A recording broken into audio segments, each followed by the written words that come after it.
আসসালামু আলাইকুম ওরহমতুল্লাহি ওবারাকাতুহু।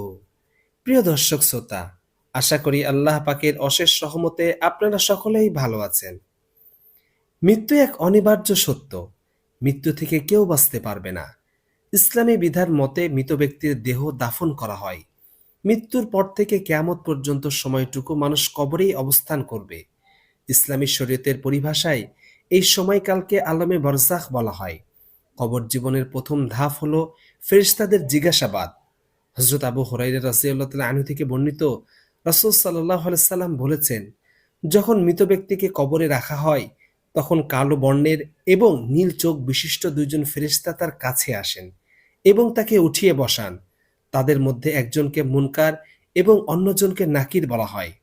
কবরে প্রত্যেক মানুষকে তিনটি প্রশ্ন করা হবে। তা হলো, তোমার রব কে, তোমার ধর্ম কি, তোমার নবী কে। এসব প্রশ্নের উত্তরে মুমিন বান্দা বলবে, আমার রব আল্লাহ, আমার ধর্ম ইসলাম, আমার নবী মুহাম্মদ সাল্লাল্লাহু আলাইহি ওয়াসাল্লাম। অতঃপর মহান আল্লাহ তাআলার নির্দেশ অনুযায়ী তার জন্য জান্নাতের বিছানা বিছিয়ে দেয়া হয় এবং তাকে জান্নাতের পোশাক পরিয়ে দেয়া হয়। এছাড়া তার জন্য কবর হতে জান্নাতের দিকে একটি দরজা খুলে দেয়া হয়। ফলে তার দিকে জান্নাতের কোমল হাওয়া ও সুগন্ধি আসতে থাকে। আর যারা পাপী, অবিশ্বাসী, গুনাহগার, তারা প্রশ্নের উত্তরে বলবে, আমি কিছুই জানি না। মহান আল্লাহ তাআলার নির্দেশ অনুযায়ী তার জন্য জাহান্নামের বিছানা বিছিয়ে দেয়া হয় এবং তাকে জাহান্নামের পোশাক পরিয়ে দেয়া হয়। আর তার জন্য কবর হতে জাহান্নামের দিকে একটি দরজা খুলে দেয়া হয়। তখন তার দিকে জাহান্নামের আগুনের উত্তাপ আসতে থাকে। এছাড়া তার কবরকে এত সংকীর্ণ করে দেয়া হয় যে তার একদিকের পাঁজরের হাড় অপর দিকের পাঁজরের হাড়ের মধ্যে ঢুকে যায়। অথবা তার জন্য একজন ফেরেশতা নিযুক্ত করা হয়, যার হাতে একটি লোহার হাতুড়ি থাকে। যদি এই হাতুড়ি দ্বারা কোনো পাহাড়কে আঘাত করা হয়, তাহলে পাহাড়ও ধুলোয় পরিণত হয়ে যাবে। আর সে ফেরেশতা এই হাতুড়ি দিয়ে তাকে প্রচণ্ড জোরে আঘাত করতে থাকে।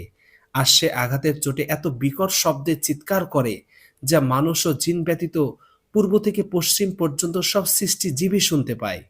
আঘাতের ফলে সে মাটির সঙ্গে মিশে যায়। অতঃপর আবার তার দেহে আত্মা ফিরিয়ে দেয়া হয়। এভাবে তার শাস্তি চলতে থাকে। মূলত পাপী ব্যক্তি কবরে জাহান্নামের শাস্তি ভোগ করবে। রাসূল সাল্লাল্লাহু আলাইহি সাল্লাম বলেছেন, কবর হলো জান্নাতের বাগানসমূহের একটি বাগান কিংবা জাহান্নামের গর্তসমূহ থেকে একটি গর্ত। হাদিসে বর্ণিত আছে, রাসূল সাল্লাল্লাহু আলাইহি সাল্লাম বলেছেন, কবর হচ্ছে আখিরাতের সর্বপ্রথম মঞ্জিল। যদি কেউ এ মঞ্জিল থেকে মুক্তি পেয়ে যায়, তাহলে তার পরবর্তী মঞ্জিল সমূহ অপেক্ষাকৃত সহজ হয়ে যাবে।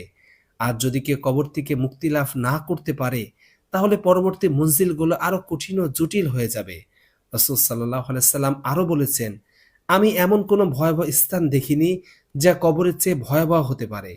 কবরের শাস্তি থেকে রক্ষা পেতে যথাযথভাবে মহান আল্লাহ তাআলার ইবাদত করা, কবরের ভয়াবহ শাস্তির কথা স্মরণ করে আল্লাহ তাআলার দরবারে কান্নাকাটি করা এবং কবরের শাস্তি হতে তার কাছে পরিত্রাণ চাওয়া আমাদের জন্য খুবই জরুরি।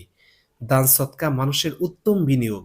হযরত উকবা ইবনে আমির রাদিয়াল্লাহু তাআলা আনহু থেকে বর্ণিত, তিনি বলেন, রাসূল সাল্লাল্লাহু আলাইহি সাল্লাম বলেছেন, নিশ্চয় দান সদকা দানকারীকে কবরের উত্তাপ থেকে রক্ষা করবে। আর মুমিন ব্যক্তি কিয়ামতের দিবসে আল্লাহর আরশের ছায়ায় অবস্থান করবে।